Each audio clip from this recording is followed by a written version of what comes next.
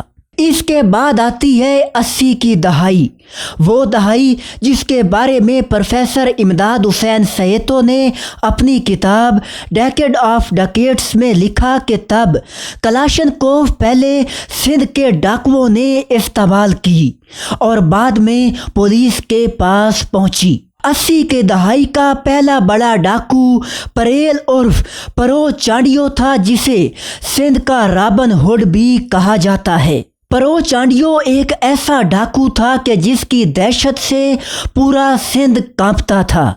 پرو چانڈیو نے پہلی بڑی واردات 2 اگست 1981 کو ضلع جیکب آباد میں کی، جہاں اس نے 9 پولیس والوں کو قتل کیا۔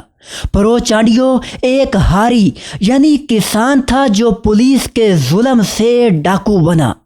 80 کی دہائی میں 90 ڈاکوؤں کا ایک گروپ پرو چانڈیو کی سربراہی میں کام کرتا تھا۔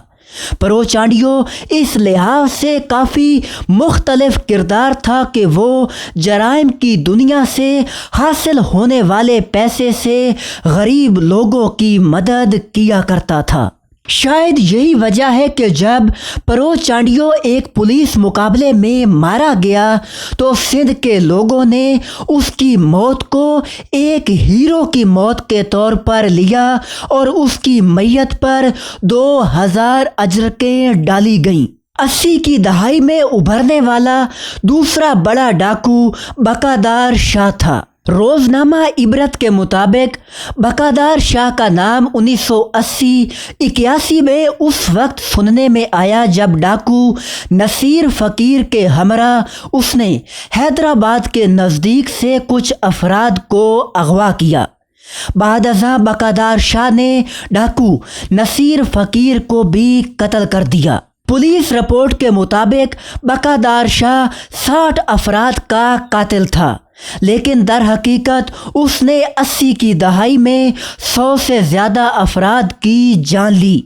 بقادار شاہ کی طاقت کے پیچھے دراصل سندھ کے معروف قوم پرست سیاستدان GM سید کے خاندان کا ہاتھ تھا۔ یہ انکشاف تو اس روز ہوا جب 12 جنوری 1988 کو فوج نے آپریشن کر کے بقادار شاہ کو GM سید کے آبائی گاؤں سن کے ایک گھر میں ہلاک کیا۔ بقادار شاہ جس گھر میں قتل ہوا وہ اسے GM سید کے بیٹے امیر حیدر شاہ نے لے کر دیا تھا۔ اس آپریشن میں بقادار شاہ خود، اس کا بھائی علی نواز شاہ اور بھانجا امیر شاہ مارے گئے۔ کہا جاتا ہے کہ سن میں مارے جانے والے ان 3 ڈاکوؤں کی لاشیں نواب شاہ گرلز میڈیکل کالج کو دے دی گئی تھیں تاکہ وہ عبرت کی موت مرنے والے ان لوگوں پر اپنے نشتر چلا کر تجربے کریں۔ 1983 میں پاکستان کے اندر ضیاء الحق کے مارشل لا کے خلاف MRD یعنی movement for the restoration of democracy نامی تحریک چلی۔ اس تحریک کی مرکزی قیادت بھی سندھی سیاستدانوں پر مشتمل تھی اور جہاں یہ تحریک چلی وہ بھی سارا سندھ کا علاقہ تھا۔ اس تحریک میں سندھ کے عام لوگوں نے بڑھ چڑھ کر حصہ لیا اور یہی وجہ ہے کہ جب تحریک ختم ہوئی تو فوجی حکومت نے سندھی عوام کے ساتھ انتقامی کارروائیاں شروع کر دیں۔ اس تحریک میں سب سے بڑھ چڑھ کر چانڈیو قبیلے نے حصہ لیا تھا اور بعد میں یہی قبیلہ فوجی حکمرانوں کے ظلم کا نشانہ بنا۔ اس ظلم نے چانڈیو قبیلے کے لوگوں کو ہتھیار اٹھانے اور جرم کی دنیا میں قدم رکھنے کا جواز مہیا کیا۔